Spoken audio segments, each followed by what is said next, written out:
Welcome back, my friends, to part 4 of my ultimate HSS Partscaster build, and we've got a neck, if you remember. I'm really pleased with how this came out the finish. This is using Crimson Guitar's high build guitar finishing one, which I recommend. I like their oils. I've used. They do a penetrating one, and then they do a high build finish one. And this is with, I think I've put 4 coats of the high build on this.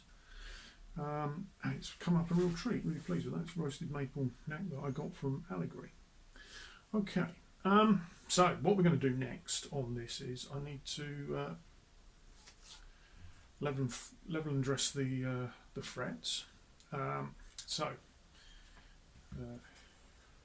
Crimson Guitars supplied levelling beam. I've got one of these, the middle sort of size ones. That's all I've got, but anyway. Just ripped off the old sandpaper that was rubbish on this, so I'm going to put some new sandpaper on that. We then need to get this completely flat using a notched straight edge I've got somewhere. Get that completely flat, tape it all up. I always tape up on a maple board in particular before I do anything, because it can get a bit messy and you don't want to muck up, you know, having got this nice finish on it. I don't want to make it all mucky, basically. So it's mostly for protection of muck rather than anything else, but anyway. Then we'll level and dress the frets. See you in a minute.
I've tried a variety of different crowning solutions over the time that I've been doing stuff like this on guitars.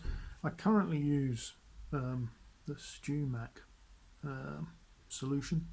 I think they do a thing called the Z or the Z file. This is not one of those. This is one of the older style ones. I bought this a while ago. I think this was the first one I ever bought, and then I've tried other things. I've got the Crimson 3/4 file, but I don't think I've got the skill for that, and I find that I get better results using this, so I've decided to try and stick with this. So put marker all on again. Didn't need a lot of leveling, which didn't surprise me. I'd run the fret rocker down it, and there didn't seem to be much of a problem. So anyway, just going to crown them off.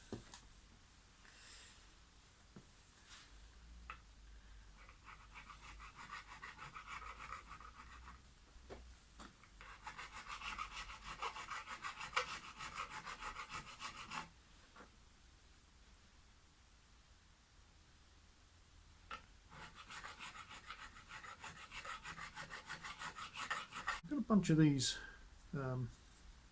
type of sanding block things that I got off of Amazon. I think it was Gavin on San Fernando Guitars YouTube channel that recommended these to me somewhere along the line. Anyway, but I mean, obviously they're designed for sanding when you're sanding on corners, which they're really useful for. I use them for that all the time. However, turn it around the other way,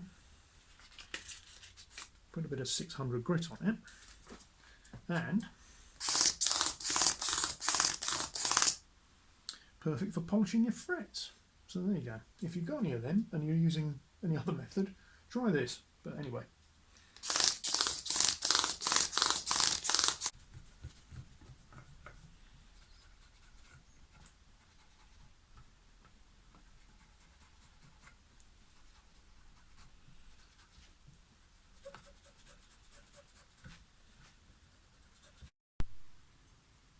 Well, there we go. I'm very pleased with that. I'm very impressed with this neck again from Allegory. The fretting work is very good on it. To be honest, I probably could have put it on the guitar without doing anything, I think, but I'd rather do this than put it on the guitar and then find there was a problem. I did have a couple of high frets that I found with the fret rocker. One somewhere very just down here by the sort of 16th fret, I think it was, a very little bit, and then there was another one at the 4th fret which needed a bit. But anyway, so let's just recap. Get it flat with a not straight edge. Then I've used the sanding beam. I've had 240 and 320 on that. I did do a fall away by putting a bit of extra tape over here and then just running it down. Then polished with the 600 grit and that, and then all the fret rubbers, and then finally a bit of good old honest elbow grease and metal polish. I've tried to use the Dremel with the polishing drills. It just flies everywhere, guys, with me. I don't know. I can't get it to work. Well, it just seems more mess than it's worth, and I get, I think, close enough, good enough finish, particularly for me. Anyway, so I'm quite happy with that. So I'll rip all that tape off and give the neck a quick clean up. Just there shouldn't be any things, but anyway. Then on to the next job. I'm just going to put some Renaissance wax. I like this, recommended by a few people, but I do recommend it. I'm putting that onto the neck, so it's effectively going to be a wax and oil finish once this is done. But anyway,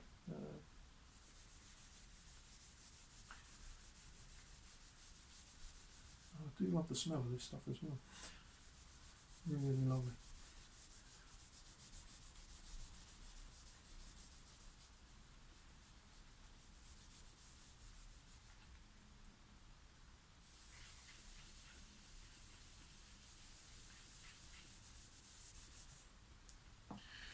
Put it on and then buff it off.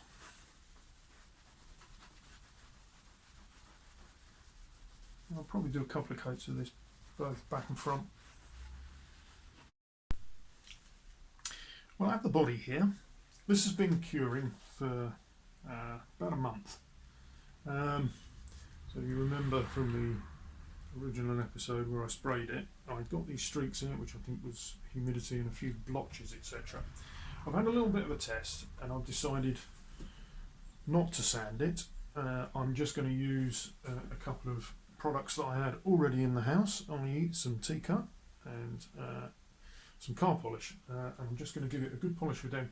My little test, I'm reasonably happy with the result. Hopefully that will be true for the whole of the body. But anyway,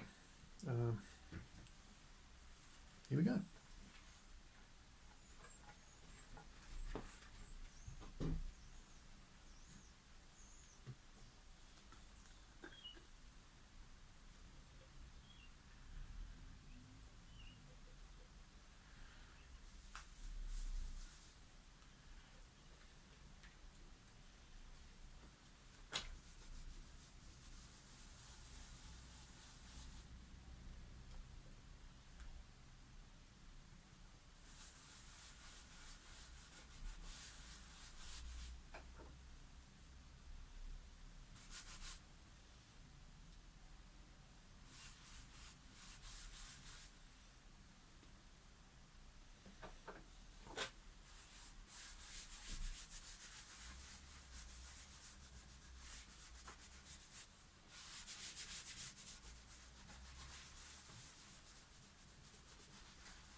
So following T-cut, put the T-cut on, and then I've buffed that off. Now I'm going to put the polish on, rub that in, and then we're going to buff that in a minute.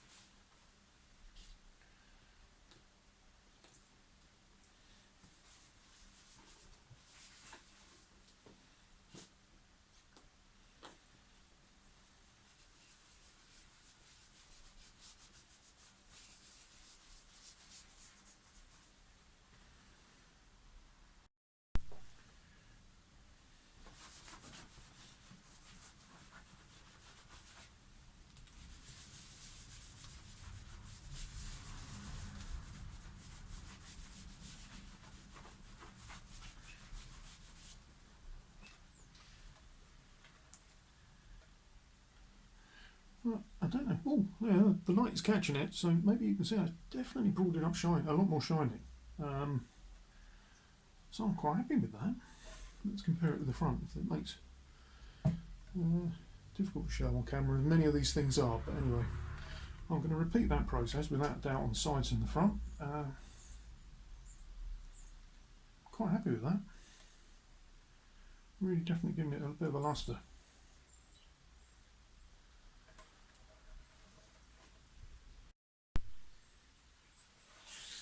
Well, there we go. Yeah, I know it's still got the splodges and all the rest of it, but look, it is shiny. Shiny enough, anyway, for me. Quite happy with that. So, on to the next job, which is probably put it all together. Get the bridge in the right place and all of that. So, fit the metal neck on. That'll be continuing this episode.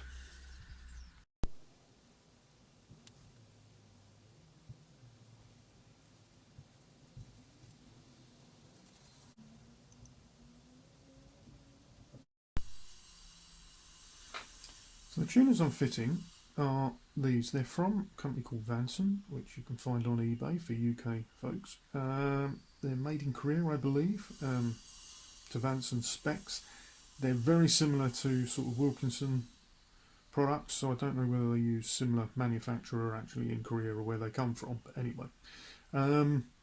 They're very good value for money. I like them. I've used them on numerous builds and will continue to do so. To be honest, I've spent a lot more money on tuners and not necessarily had a lot better quality in a lot of respects. So they're locking. Got the modern button on them. These ones you can buy them with a more traditional button, and they don't have staggered pulp, staggered height. That's the only thing that I would say is a sort of a negative against them. If you really want staggered height ones, then obviously these are not the ones to go for. But but as I think they're good quality tuners and I quite like them. So 1.5mm drill bit and a 10mm spanner, and I'm just about to put this last one in and then drill the holes.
So fitting the bridge, and now, so first thing, 648, we're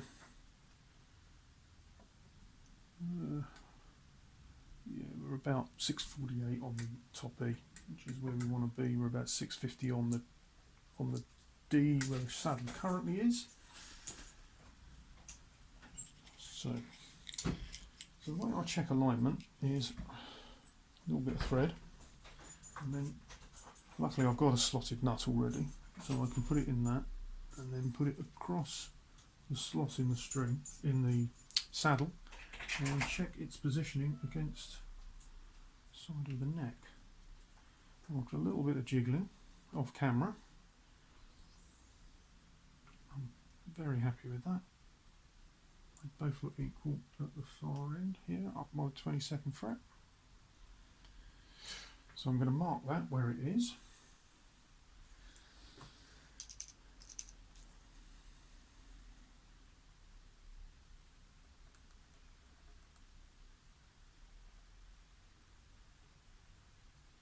One of the things with these Wilkinson bridges, which I'll show you once I've marked this,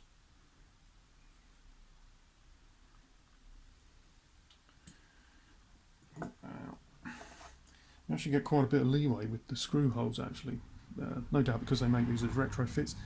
If you notice, everything's elongated to give you a bit of space apart from the bottom E, so that's the one that's critical. You've got to get that spot on. As long as you get that one spot on, then you've got a bit of leeway with everything else. Obviously you want to try and get as good as you can, but right, find a suitable drill bit.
That's the first part of the bridge fitted.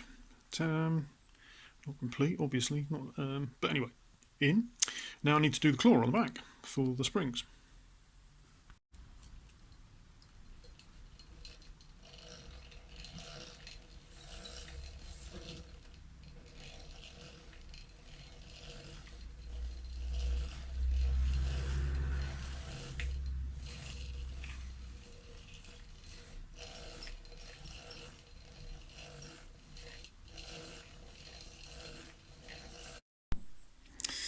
So that's the claw installed. Frustratingly, I put down some masking tape to save the finish, and it pulled the blooming finish off, which is really annoying. But there again, nitrocellulose, and I suppose I was hoping to go for a relic look in a little while, but I was hoping to get it finished before the relicking started, but hey ho. Definitely a bit annoying, but that's life. Well, you join me trying to get the scratch plate in. I've had a bit of fun and games because it's probably because I'm using this larger, more chunky tremolo. I don't know, to be honest, if that is true, but or whether it's just placement. But anyway, I've had to take a little bit off of it all the way around because it was clonking, and I'm hoping that that's now okay. I took the neck off to get that for ease, and also as ever getting the scratch plate underneath. So I need to check that the neck will go on all right again. Anyway, I'm going to have a bit of a fiddle around. Shouldn't be too long though, and hopefully we'll be close to finished. So here we are with pickguard in, neck on, just with a couple of screws. Everything seems okay, and I've just done my Heath Robinson setup to do a tap test. Everything's okay, all smart, which is good news. So now I'm going to fit this in here, and then I'll sort the jack socket out. But anyway, we almost have a guitar. I'm just going to use a bit of cotton. You can see that, a bit of cotton. Right. I use a bit of cotton because I see some people rig this all up with strings and everything to do this on the outer strings, and it's like, well, why are you doing that just to do it? For me, I just don't see the need to do that when all you really need is a bit of cotton that will go between the bridge and the nut, and then you can see on the pole pieces, and the neck and the bridge are pretty much ideal. The middle is just sort of slightly out on the treble side, but I don't think there's very much I can do about that, to be honest, because like I say, the other two are spot on, and it's more to do with sort of the whole orientation of pickup sizes, etc. I mean, it's over the pole piece, just not bang in the middle of it, but it is on the other two pickups. So done.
Just soldering up the jack socket. I use the braided core cable out to the jack socket. I've used that in several builds, it's just what I do. I've put some heat shrink on the outer core so it doesn't short out at any point, hopefully. I'm just about to connect the live connection onto the jack socket. I'm not the world's greatest at soldering, If you want some tips, I saw a really good video by Daniel at Inquendo Guitars. I'll try and remember to link to it. I watched it the other day, and I was really impressed with it.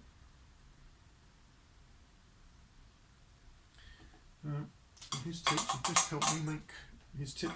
helped me make a better solder joint than I normally do there. I'm quite pleased with that one. There you go.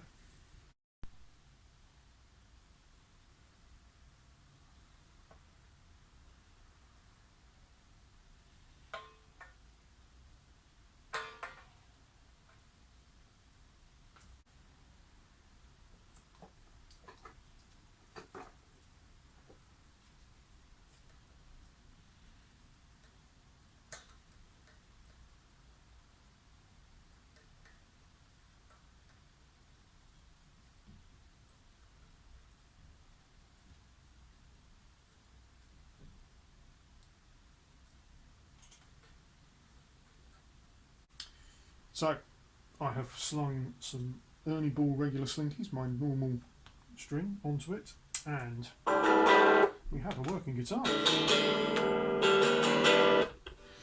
It needs a whole load of setup, obviously, but checking the electrics out, obviously, but also